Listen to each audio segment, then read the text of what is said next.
एकाकी रहित पाणी पात्र दिग्वस्त्र, शिव शिव हाँ कब होंगो कर्म शत्रु को शस्त्र।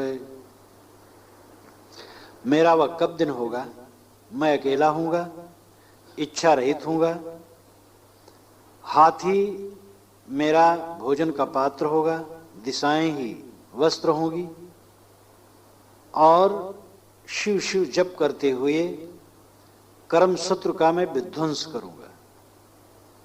यहां भी दिगंबरी वर्णन है।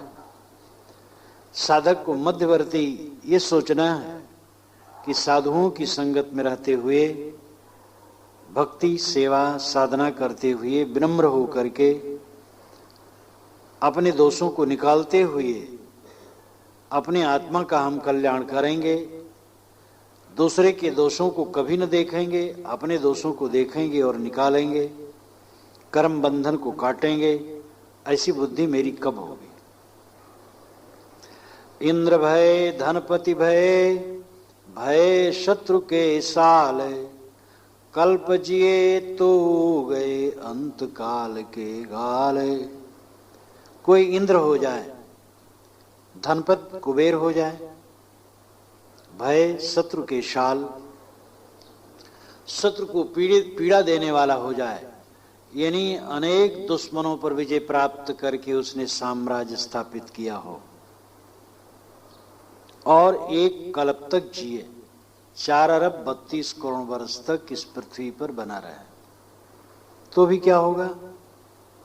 तो गए अंत काल के गाल, काल के गाल में जाना है। कल्प भर रहने पर भी जब जाने का समय होगा तो यही लगेगा आए और जा रहे हैं।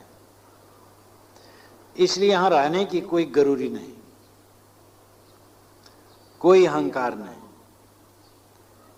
यहां पर जितने क्षण हैं उतने क्षण आत्मदृष्टा बन करके रहना चाहिए। अपने को देखने के लिए चिंता होनी चाहिए, अपने दोषों को निकालने की चिंता होनी चाहिए। मन विरक्त हरि भक्ति युत, संगे बन तृण डाभ, याहू से कछु और है परम अर्थ को लाभ है। मन विरक्त हो विषयों से और हरि गुरु की भक्ति हो मन में, और साथी बन के तृण डाभ हो। क्या इससे भी अधिक कुछ परमार्थ का लाभ होगा। मतलब असंग हो, हृदय में भक्ति हो, वैराग्य हो, फिर क्या पूछना है। अब जहां तक असंग होने की बात है ये मामूली नहीं। वैराग में भी कुछ ऐसी बातें हैं जो हमारे मन में पिनक उत्पन्न कर देती, लेकिन व्यवहार में आने पर पता चलता है कि क्या करना चाहिए और कैसे होना चाहिए। कोई कितने साधक ऐसे सोचते हैं कि मैं ऐसा चाहता हूं, ऐसा भजन करूं, अकेले रहूं और बस भजन करता रहूं। अरे तुम अकेले रहोगे, खाने की जरूरत पड़ेगी, कपड़े की जरूरत पड़ेगी, रहने की जरूरत पड़ेगी, अनेक जरूरतें हैं, तो अकेले तुम कैसे रहोगे। भिक्षाटन तुम्हें करना पड़ेगा, वहां तुम्हें ऊंच नीच सहना पड़ेगा, तकलीफ होगी तो उसको सहना पड़ेगा, रोग व्याधि हो जाएगी तो सहना पड़ेगा, उसमें आश्रय की आवश्यकता होगी। ऐसे नंगे साधुओं को मैं देखा हूं जिसको उनके भक्त डॉक्टर के पास ले गए, वहां से जब लौटे तब मेरे पास आए। नौजवान थे, नंगे थे, जैनी नहीं थे, हिंदू संत थे लेकिन वो नंगे थे। ज्यादा रोग उनको घेर लिया था। तब वे गृहस्थों में आए तो एक भक्त चिकित्सा कराने लगा।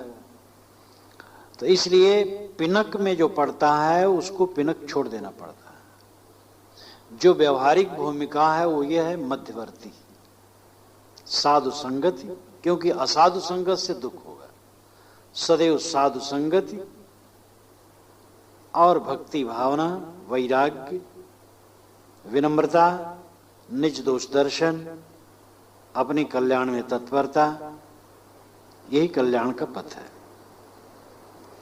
ब्रह्म अखंडानंद पद सुमिरत क्यों न निशंक, जाके छिन संसर्ग से लगत लोकपति रंक।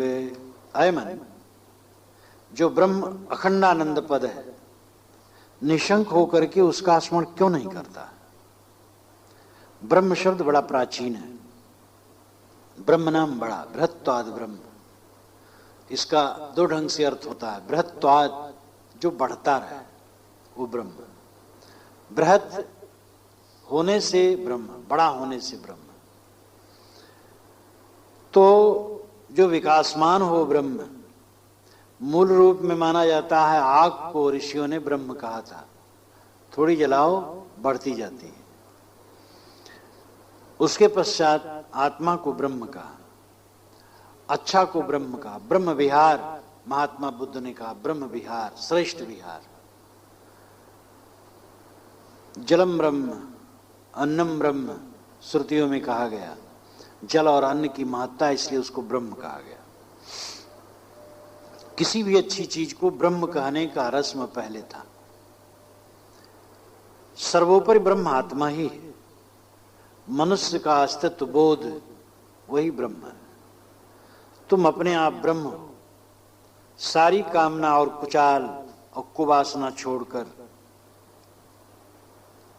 अखंड ब्रह्मानंद पद का स्मरण करो, यानी निज स्वरूप का स्मरण करो। निज स्वरूप ही ब्रह्म है और उसके छिन्न संसर्ग से लोकपथ भी रंग लगता है।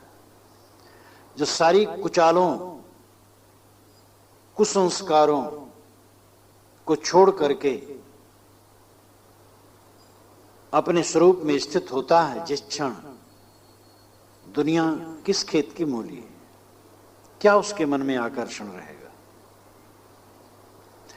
बहुत दिन हो जाने पर भी जो साधक अपनी दशा में नहीं आते हैं, वो काम नहीं करते हैं। आए बचपन में, रेख नहीं आई थी तभी आए, अब बाल पक गए, दांत भी उखड़ रहे हैं, फिर भी परिवर्तन नहीं। तो जो सुनते हैं, समझते हैं, आचरण नहीं करते। आचरण न करने से चाहे जितने दिन बीत जाए, आदमी वैसे वैसे रहेगा। बल्कि उल्टा हो सकता, हम इतने दिन के साधु हैं, हम इतना जानते हैं इसलिए बड़े हैं, ये और उल्टा हो जाएगा। जो भक्त होगा वो तो सोचेगा हम तो निम्न श्रेणी के, विनम्र भी होगा और निज दोष दर्शक भी होगा। अब ऐसा साधु जो धीरे धीरे पुराना हो गया हो, अब अपना काम न करता हो, तो उसमें और कुटियों कुसंस्कार बढ़ सकते हैं। इसलिए सदैव सावधान रहना चाहिए। घोर जंगल है अपना मन। अगर अपने आप में द्वेष है, ईर्ष्या है, परनिंदा है, काम वासना है, क्रोध का उद्वेग है, मोह है, लोभ है, लालच है, तो कहां सुधार हुआ? मन का कूड़ा कचरा निकल जाए, चित्त साफ हो जाए, ये सुधार है। फांदीते आकाश को, पठयोते पाताल, दशों दिशा में तू फिरो ऐसी चंचल चाल। ऐसी चंचल चाल इतै कबहू नहीं आयो, बुद्धि सदन को पाए छिनहु न अंग छुआयो। देखो नहीं निज रूप, कूप अमृत को छायो, एरे मन मति मूढ़ क्यों ना भव बारिद फांद्यो। फादी ते आकाश को, पठयो ते पाताल। अय चंचल चित्त, तू आकाश में उड़ा और पाताल में गया, दसों दिशाओं में तू मुझे भटकाता रहा, लेकिन स्वरूप स्थित की तरफ न आया, निज दोष निवृत्त की तरफ न आया, अपने जीवन को मांजने और धोने की तरफ न आया। जो भोगों की कामना जितना तू करता रहा, क्या कल्याण के लिए ध्यान दिया? जो स्थूल बुद्धि बना करके बाहरी चिंतन जितना करता रहा, आत्मचिंतन किया? पराये दोषों को जितना देखता रहा, क्या उससे एक हिस्सा भी अपने दोषों को देखा और अपने बुद्धि सदन में आकर, सद्बुद्धि गृह में आकर छिन्मात्र भी आत्मदृष्टा बना। अपना स्वरूप अमृत का कूप है, निस्वरूप ज्ञान निस्वरूप स्थित अमृत का सागर है, लेकिन उसका दर्शन तो नहीं किया, उसका पान नहीं किया। ऐ मूढ़मन, तू संसार सागर को क्यों नहीं तरता है? साधक को यह समझना चाहिए कि मेरे साथी आजकल में एक एक उठ जाएंगे, उठ रहे हैं बराबर। मेरी निंदा करने वाले मर जाएंगे और मेरा शरीर भी मर जाएगा। मेरी प्रशंसा करने वाले मर जाएंगे और मेरा शरीर भी मर जाएगा। तो ये जो कूड़ा कबाड़ है, बक बक, ये सब मरता रहता है। मैंने अपने जीवन में देखा, साध मार्ग में आया, उस समय का वेशधारियों का बकबक मिट गया, वो वेशधारी भी मिट गए, उनका बकबक भी मिट गया। और 10-15 वर्ष के बाद देखा, जिन लोगों का बकबक, उनमें भी बहुत लोग मर गए और उनका बकबक भी खत्म हो गया। पीछे देखा, पीछे वही दशा, अच्छे लोगों को भी शरीर छूटा, अच्छे लोग ही सफल हुए और कलह कल्पना में जो पड़े रहे, वे अपना नुकसान किए, दूसरे के नुकसान किए और चले गए। जिसकी निंदा करो वो भी मरता है, जो निंदा करता वो भी मरता है। जिसकी निंदा हो घबराए ना, वो दृढ़ रहे, वो किसी की निंदा न करे। और जो किसी की निंदा करता वो शूरवीर है, वो धन्य है, कृतार्थ हो रहा है। जब उसको समझ में आएगा तो अपने सुधारेगा, और क्या कहा जाए। वही निश वही दिवस वही तिथि वह वार, वह उद्यम वही क्रिया वही विषय विकार। वही विषय विकार सुनत देखत और सूंघत, वही भोजन भोग जाग सोवत रूंघत। महानिल जे जीव भोग में भयो विदेही, अजहू पलटत नाहि कढ़त गुड़वे के वेही। वही रात है, वही दिन है, वही तिथि है, वही वार है, वही उत्तम क्रिया है और वही विषय विकार है। स्वाद गंध रस स्पर्श बकवास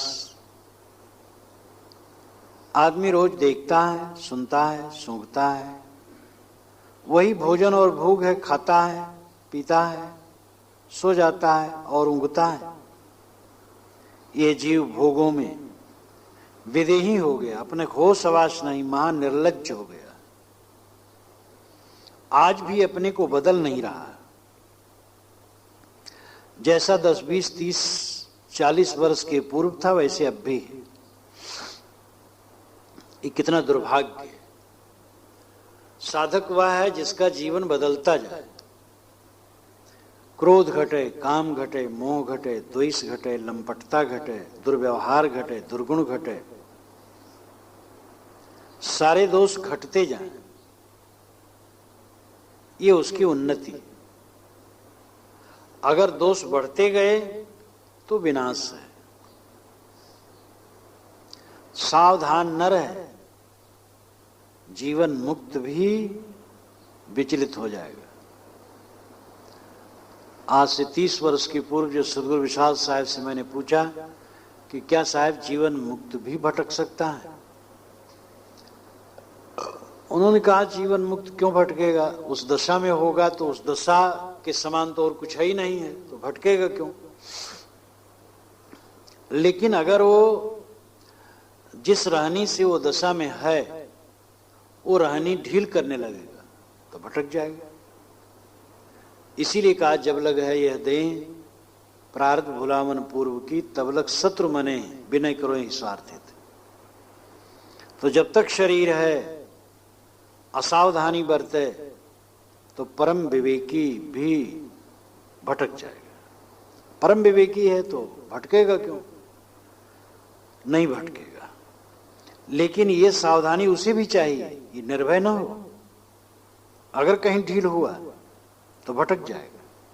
और ढील होने के साधन संसार है, अनुकूलता है, प्रतिकूलता है, प्रशंसक हैं, निंदक हैं, भलाई बुराई करने वाले हैं।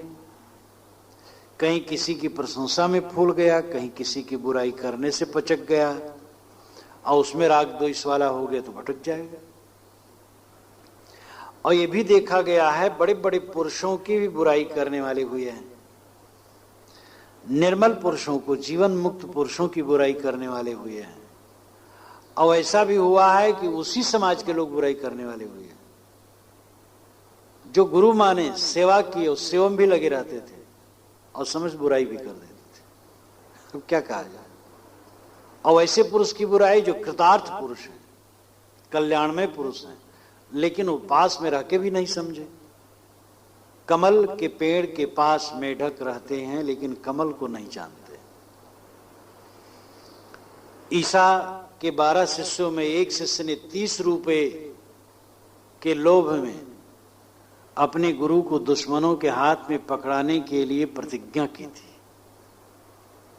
ये तो 12 शिष्य उनके रहते थे साथ में, तो दिन में आकर के मंदिर में वहां पर प्रचार करते थे, और पशु वहां बहुत पशु रखे जाते थे और बेचते थे वध करने के लिए, उसका वे विरोध करते थे। ईसा दयाल थे और कहते थे कोई करे, लेकिन बाहर से लाए, यहां क्यों व्यापार किया जाता है? एकदम नहीं कह पाते थे लेकिन रोकते थे। और वहां के ऐश्वर्य और भोगी जीवन से घृणा करते थे और खंडन करते थे, और ज्ञान वैराग की बात बताते थे। पुरोहित लोग चिढ़ गए थे, और उस समय के रजवाड़े पुरोहितों के हाथ में होते थे, तो रजवाड़े भी चिढ़ गए थे। तो उन 12 शिष्यों में एक शिष्य को 30 रुपए पर तय किया गया कि तुम ईसा को पकड़ा दो। तो उसने कहा रात में आना।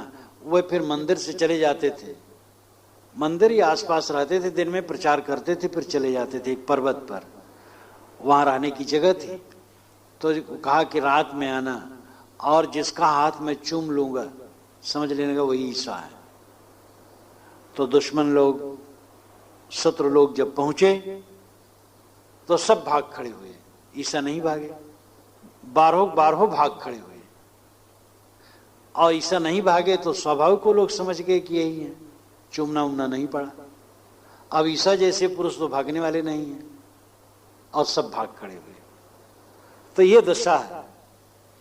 इसलिए जीवन मुक्त पुरुषों, जो कि अपने आंखों से देखा गया है, जीवन मुक्त पुरुषों, कृतार्थात्मा पुरुषों की भी निंदा करने वाले उन्हीं के शिष्यों में हुए हैं और उन्हीं के पास में रहने वाले हुए, और उनको नहीं समझ सके।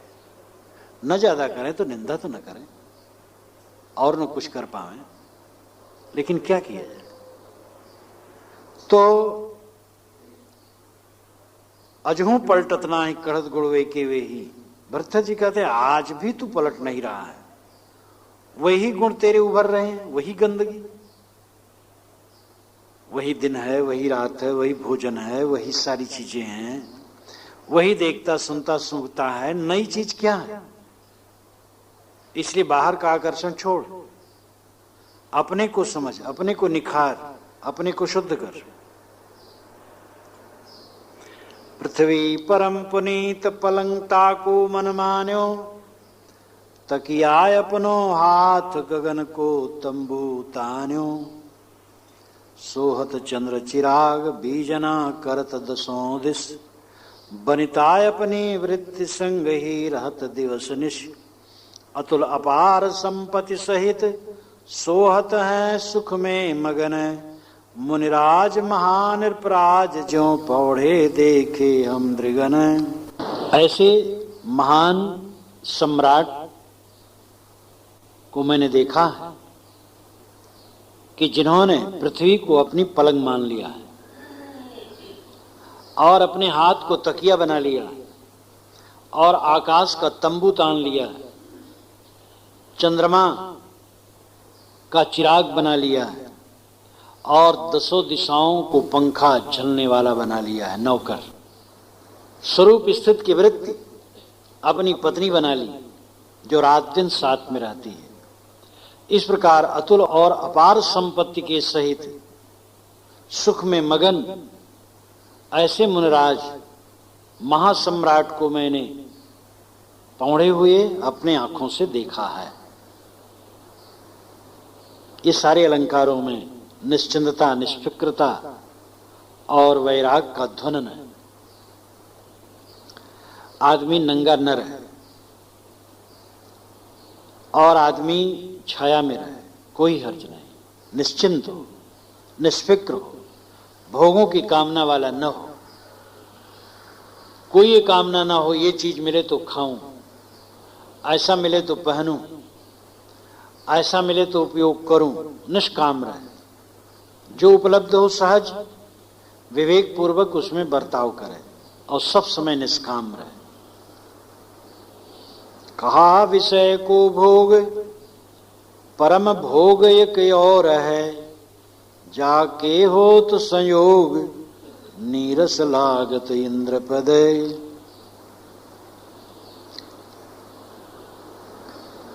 विषय भोग किस खेत की मूली है, परम भोग एक और है। विषय भोग तो इंद्रियों को उत्तेजित करते हैं, मन को चंचल करते हैं और आदमी का पतन होता है। जो परम भोग है वो और है। परम भोग है आत्मस्थित, स्वरूप स्थित, जिसके संयोग मात्र से इंद्र पद भी फीका लगता है। निष्काम होकर के स्वरूपस्थ होने पर सारे विकार धुल जाते हैं और सब कुछ तुच्छ लगने लगता है। श्रुति अरु स्मृत पुराण पढ़े विस्तार सहित जिन, साधे सब शुभ कर्म स्वर्ग को थान लहो तिन। कहत ताहु चाल काल को ख्याल भयंकर, ब्रह्मा और सुरेश सबन को जन्म मरण डर। ये बणिक वृत्त देखी सकल, अनंत नहीं कुछ काम की। अद्वैत ब्रह्म को ज्ञान यह एक ठोर आराम की। वेदों का और स्मृतियों का और पुराणों का विस्तार पूर्वक अध्ययन करके जिन्होंने शुभ कर्म साधा, बड़े बड़े यज्ञ किए, कहा जाता है वे स्वर्ग में निवास पाए। लेकिन ये भी कहा जाता है कि वहां भी काल की भयंकर चाल है। छिड़े पुड़े मृतलोक के विसन, स्वर्ग भी क्षीण हो जाता है। ब्रह्मा और इंद्र को भी मरने का डर है और मर करके फिर उनको भी जन्मना है। इसलिए वैरागवान कहते हैं ये कर्म कांड भी सब बणिक वृत्ति है। बनिया खरीदता और बेचता है, तो ऐसे कर्म कांड है। पुण्य करो स्वर्ग पाओ, ये अनंत नहीं, इसलिए कुछ काम की नहीं। एक ही जगह आराम की जगह है, अद्वैत ब्रह्म का ज्ञान। अद्वैत मतलब अकेला, ब्रह्म मतलब श्रेष्ठ। ये जो आत्म अस्तित्व है, निस्वरूप है, यही ब्रह्म है। वासनाओं को छोड़ देने पर अकेला है। अपनी असंगता का बोध, यही आराम की जगह है। लेकिन ये समझ लो, इस असंगता का बोध संग में ही संभव है। जो साधक, कुछ साधक में पिनक आती है एकदम निवृत्ति की, प्रवृत्ति में निवृत्ति और निवृत्ति में प्रवृत्ति है। बिल्कुल निवृत्त होकर के साधक नहीं रह सकता।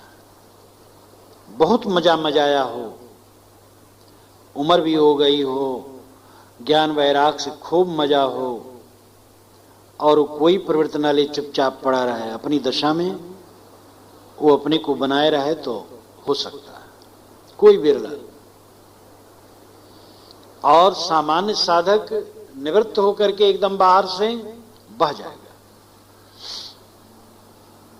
मैं तो ये बराबर कहा करता हूं कि नए साधकों को अध्ययन ज्यादा करना चाहिए ध्यान की अपेक्षा। ध्यान कुछ करे, अध्ययन ज्यादा करे। अध्ययन से चिंतन बढ़ेगा, वैराग बढ़ेगा, और बिना मन उतना तैयार हुए बहुत समय तक वो बैठा रहेगा, समय समय से तो मन इधर उधर दौड़ाएगा और उन्हीं वासनाओं को उठाए धरेगा। वो पिनक से काम नहीं चलता है। जो स्थित है उसको देखने की जरूरत है। जो कोई प्रवृत्ति नहीं लेता है, सोचने के लिए उसको भी चीजें मिलती हैं। जंगल में जाके बैठो, सोचने की बहुत चीजें मिलेंगी। एक गिलहरी दौड़ रही, एक बंदर कूदा है, इसी को तुम घंटों सोचते रहोगे, क्योंकि बिना सुबह हुए सोचने की चीजें मिलती रहती हैं। और प्रवृत्ति लेकर सेवा करते हुए अगर गुणग्राही दृष्टि है तो अपने को मांझते मांझते आदमी सुबस कर लेता है। ये मैं पुस्तक देख के नहीं कह रहा हूं, ना अंदाज के, जीवन में अनुभव करके कह रहा हूं। जब से गुरु शरण में आया, प्रवृत्ति ही कहना चाहिए और निवृत्ति भी। समाज में रहा, गुरु के साथ में रहा, संत के साथ में रहा और सेवा में लगा रहा। जो मोटी सेवा बन सके वो भी किया, लिखने पढ़ने काम किया, स्वयं अपने हाथ पुस्तक बेचा, प्रवचन करता था, प्रवचन खत्म हो, पुस्तक लोग चाहें तो अंदर चला जाऊं, बंडल उठा लाऊं, अपने आसन के सामने रख लूं और बेच दूं। प्रतिलिप भी करता था। प्रतिलिप करने वाले और लोग थे, बेचने वाले और लोग थे, किए, शुरू से साथ देते थे, लेकिन स्वयं भी मैं समय से किया। मूल लिखूं, प्रतिलिप भी कर लूं, पुस्तक अपने हाथ से बेच लूं और प्रवचन करूं, दोनों समय बीजक पढ़ाऊं, पूरी सभा को बीजक पढ़ाऊं और रात में प्रवचन करूं और पुस्तक भी बेचूं। कई बार ऐसा पढ़े संजोग, छत्तीसगढ़ में पुस्तकें सब पेटियां सब कस गई हैं बैलगाड़ी पर। इतने साहब हमें अमुक पुस्तक चाहिए। अब साथी लोग सब चल रहे हैं, पैदल चलते थे, तो मैं रुक जाऊं और बैलगाड़ी पर चढ़ जाऊं, पुस्तक खोल करके बेच दूं, फिर बांध के कस दूं, तब चलूं। साथी लोग आगे निकल जाएं, मैं पीछे पीछे चला जाऊं। जहां से चलता था आसन, बैलगाड़ी में सामान भरा जाता था। वो जीप का समय तो था नहीं, अब तो जीप हर जगह है। तो मैं खड़ा होकर के उसको कसवा देता था कि ऐसा ना ढील डाल हो गिर जाए, असावधानी कोई न कर दे। और कोई ऐसा जिम्मेदार जब व्यक्ति जिम्मेदारी ले ले तो चला जाऊं। और इस प्रकार सब काम करता रहा और मुझे लाभ हुआ। ऊंचा नीचा भी सहने को मिला, वो भी सहता रहा और उसमें मुझे सहने में भी लाभ हुआ। ऊंचा नीचा मिला, उसमें लाभ हुआ। मेरी जो बुराई किए उसमें मेरा लाभ हुआ, भलाई किए उसमें तो लाभ कुछ नहीं। इसलिए जो हमारी भलाई करते हैं वो हमारे लिए कोई अच्छे आदमी नहीं, हमारी जो बुराई करता हो वो हमारे लिए अच्छा है। और ये सब किया और देखा, और अभी भी जो बन सकता कर रहा हूं, लेकिन ये सब में मुझे लाभ हुआ। मैं अपने आप को इसमें कसा, मेरा हित हुआ, अपने आप को तौला और सही पाया। अकेले बैठ जाता, ऐसा कर पाता कि नहीं कर पाता ये पता नहीं। तो आदमी अकेले बैठ जाएगा तो उसका बेड़ा पार हो जाएगा। देख ले, कोई एक दिन देख ले, अकेले बैठा रहा है तो कितने समय वो सही दशम रहेगा और कितने समय उसकी वासनाएं भटकाएंगी। वो एक कागज पर लिखता रहे और दिन भर का सब लिख डाले, वो कागज किसी को दिखा नहीं पाएगा। 1 घंटा कागज नहीं दिखाएगा, दिन भर क्या दिखा पाएगा। इसलिए भक्ति की बड़ी जरूरत है, सत्संग की बड़ी जरूरत है, आधार लेकर के रहने की बड़ी जरूरत है।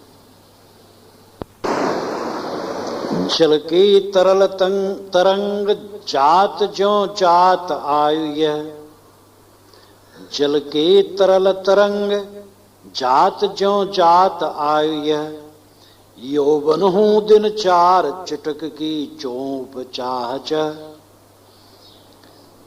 14 मिन प्रकाश भोग सब जानहु तैसे,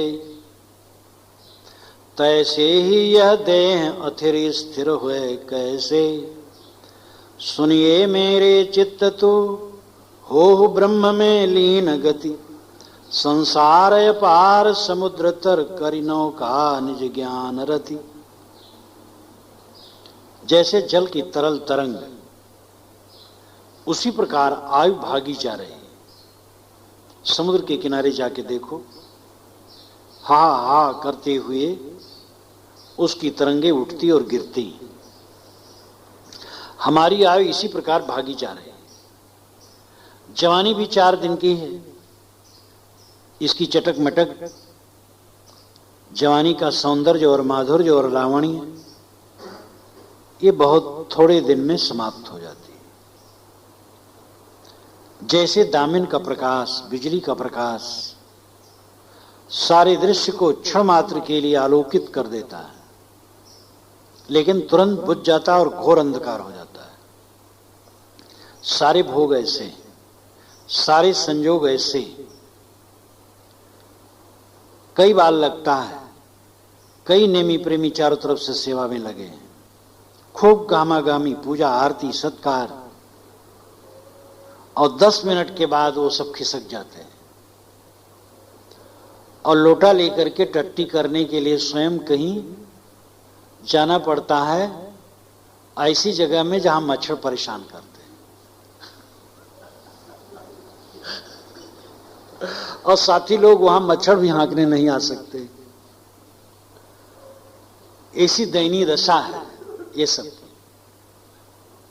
और इसी को मान लिया है कि ये बड़ा ऐश्वर्य है, बड़ा भोग है। आरती हो जाए तो बड़ी बड़ाई हो गई। क्या बड़ाई हो गई? हम आरती किसी कर लें, अच्छा, हमारी कोई आरती कर ले तो हम बड़े हो गए। ऐसी अगर बुद्धि तो हमारी मूर्खता। कितने लोग तो चरणोदक महाप्रसाद देने के लिए इतने आतुर होते हैं। ले लो ले लो, अरे ले लो, हमारा प्रसाद है, ले लो, चरणोदक ले लो, अपने से धो करके दे देंगे, ले लो। इतने बड़े तुम हो गए हो, तो लज्जा करनी चाहिए। हमारे में क्या बल है? हम अपना उद्धार कर लें, इतना बहुत है। तो जिसको हम बहुत मानते हैं, कुछ नहीं। ये देह चंचल है, आजकल में लुप्त हो जाएगी। ऐ मेरे मन, तू आत्मा में लीन हो। ये निस्वरूप ही ब्रह्म है, श्रेष्ठ है, सतपद है। वासनाओं को छोड़, अपने आप में स्थित हो, अपार संसार सागर से पार हो और अपने ज्ञान की नौका कर बैठ करके संसार सागर से पार हो जाए। ज्यों सफरी को फिरत लख, सागर करत न छोवे, अंडाले ब्रह्मांड का त्यों संतन को लोभे। सफरी छोटी छोटी मछली होती और उनके कूदने फांदने से समुद्र में क्षोभ नहीं होता है कि समुद्र उसमें आंदोलित हो जाए, उसका पानी बाहर चला जाए।